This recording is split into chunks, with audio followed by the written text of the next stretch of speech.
just want to start off by saying this right away. I didn't know there was this much hype around Tower of God. I had no clue. Like, if you go on Crunchyroll right now, it's like 3,000 reviews with 5 stars. It's like there's literally no other rating besides 5 stars. Like, I don't know if that's because this is Crunchyroll's. This is a Crunchyroll original or not. I don't know if that's why. But sorry, it's the coffee coming up. But yeah, man. So let's go ahead and get into the review. So first off, I want to talk about the art style. The art. What do you guys think about the art style? I mean, it's cool with me. It's not my favorite art style. It's distinct for sure. I know it was previously a webtoon. You know, it shouldn't make too much difference about the art style, but you know, it's interesting. But I don't mind looking at it, so it is what it is. Tell me what you guys think. There was a lot going on in the opening scene. We see all the characters. Just a brief opening about their, you know, possible wants and desires. What the tower does once you climb to the top. You can basically see things how you want them, set things how you want them to be. You know, things like that. So, and, you know, we get introduced to Bam and Rachel. Bam being the protagonist, Rachel being the person that he wants to see, the reason he wants to climb the tower. So, that's why he wants to climb the tower, to be with her. Again, obviously we find out later that, you know, she saved him. You know, I have to say the banter on the show is premium, man. It's pretty good. Like, the world building, you know, might leave a lot to be desired early on, but since the world is fluent in the show, but the dialogue though, it's premium. It's pretty good, man. I have no complaints about it. You know, it's funny, it's fresh.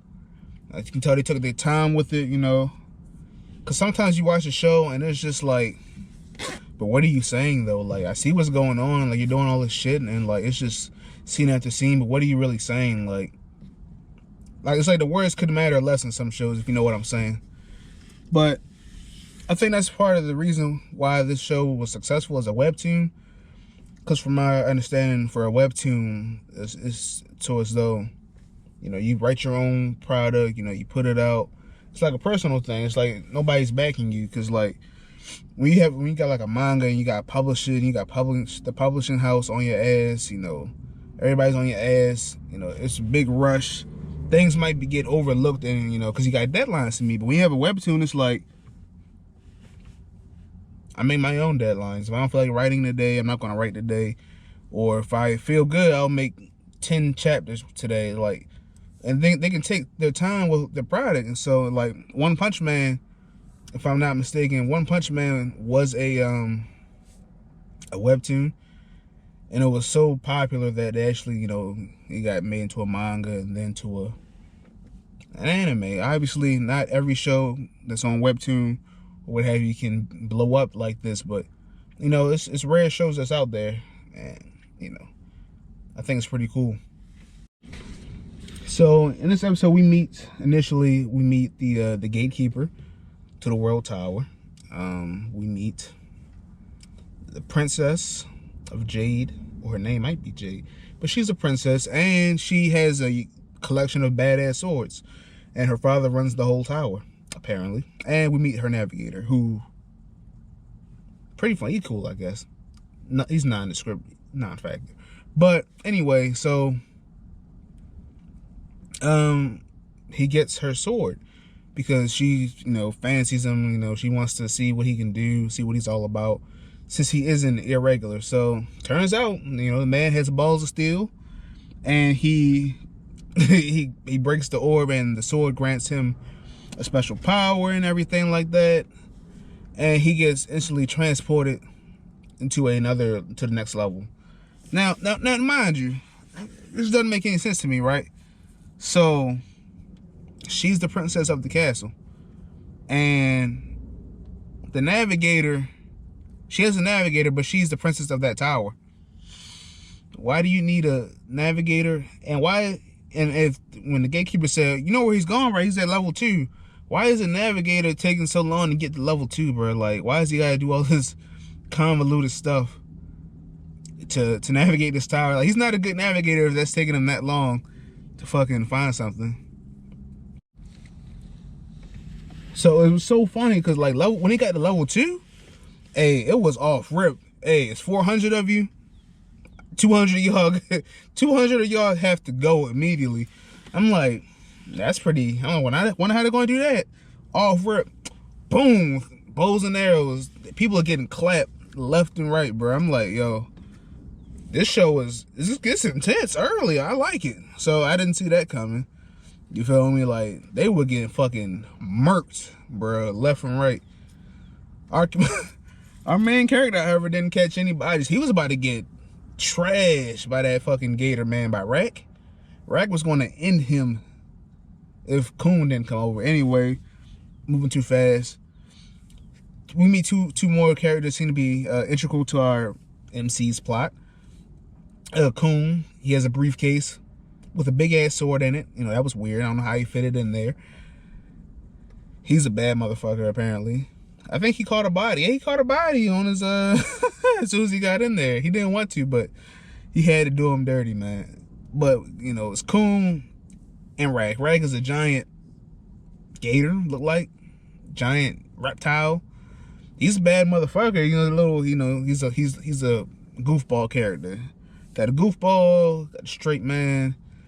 Then we have our character. It's sort of like Demon Slayer already. You know, you got a goofball, you got a serious. Yeah, I mean, these shows aren't doing, you know, amazing stuff, man, but, you know, it's just glue that holds the show together. You know, two good characters, good offsetting. And so 200 people die, and they move on to the next. Obviously, this show, man, I didn't know it was going to be like this. Like, it's crazy. Because I know it's a few shows. I like Towers and Train. It's going to be like one big training montage. I feel like it's like a role-playing game. It seems sort of, you know, because like it's interesting because they have like training arcs and shows where they get stronger by the end of the training session. They're like strong as shit. But this is gonna be like, and then, you know, in RPGs, they, you know, the more missions they do, the more powerful they get and stuff like that.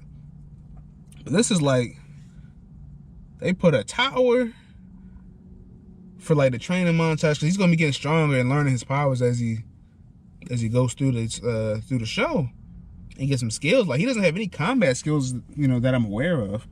He doesn't have any skills. He doesn't do anything. But apparently, since he's an irregular, he's pretty strong. So it's odd, but it's getting off to a good start. And where was I at? Yeah, so training montage, and he's gonna be leveling up his strength each floor he goes to. I don't know how many towers it is, but the dudes at the end said it was like 30. On the 30th floor is when the, you know, the water was. I'm getting too ahead. So anyway, those are the 3 characters for, you know, our MC. Yeah, so I'm gonna just go ahead and do 1 and 2. Episode 2, you know, picks up where he left off. This is all together. Episode 2 is where we find out, you know, that he survives and stuff like that. So I'm sorry I didn't cut that off approximately.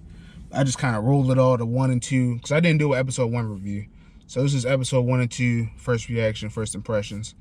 And you know, so far so good. Obviously, I like all the dialogues, all the characters are good. I just want to know where this is going to take us, you know, and how long they're going to stay on each floor. Because I'm pretty sure it's going to be some, like, epic battles going forward. Because the fight scene we saw between 2 side characters, it was pretty decent, man. You know, I wasn't mad at it. You know, the 2 swords people. You know, it wasn't bad. So each floor is probably going to be like that's basically going to be an epic boss battle going forward, and I'm not mad at it. I'm excited to see where they take it. Let me check my notes. Also, in episode 1, it ended on a cliffhanger. Episode 1 also happened to end on a cliffhanger, and like, I'm a sucker for these cliffhangers, bro. Like, The Promised Neverland, Jesus Christ, yo, their cliffhangers were so good that like I would literally be like biting at the fucking nip to try and see the episode 2. Like, if a show makes me want to watch, if the show makes me want to read the manga after the cliffhanger, I'm like, yo, the show was good. I didn't want to read the webtoon right away because it was still like a lot to process. But they had a good cliffhanger episode 1. Episode 2, not so much of a cliffhanger. It was more of a development episode, you know, sort of a know-how type of thing. It was a pretty bland episode, but, you know, served the purpose. And the show was entertaining. I'm not going to lie to you. Even though the art style is weird, it's fun to watch. It's fun. It's good entertainment. You know, it's not bland. I like it. Art style's a little odd, but it's flowing nicely. I like it. And it's action. People got clapped. 200 people got clapped in the second episode. Within like the first minute of the episode, it was Armageddon. So obviously it's a bunch of killers. This guy has a special weapon. He's supposed to be pretty strong in this universe. So yeah, man, it's gonna be some badass shit going on. I like it. I like it. I'm not mad at it. Let me check my notes. Let me see if there's anything else we want to talk about. The main character is cool. Yeah, man. I couldn't do this episode the day of. I couldn't review this episode the day of because I was kind of slacking, man. But so I had to do 1 and 2 this week. Let me talk to you about Funimation real quick. Like, Funimation is cool. I don't have Funimation, but now I gotta get Funimation because they stole fucking Kaguya-sama Love is War. Can you believe that shit? Like, an exclusive? Like, yo, nobody watches you, Funimation. Like, you're lame. But, and they have Gleipnir, so I had to do some less than you know, proud things to watch Gleipnir without having a Funimation subscription. But, you know, I'll probably cop that today so I can do my reviews and all that. I'm just looking at people with masks on. But yeah, make sure you like, comment, and subscribe. This is my review of Tower of God. The show's premium, man. It's premium. It's pretty good. This is Blackout Jones signing off. Like, comment, and subscribe. I'm out.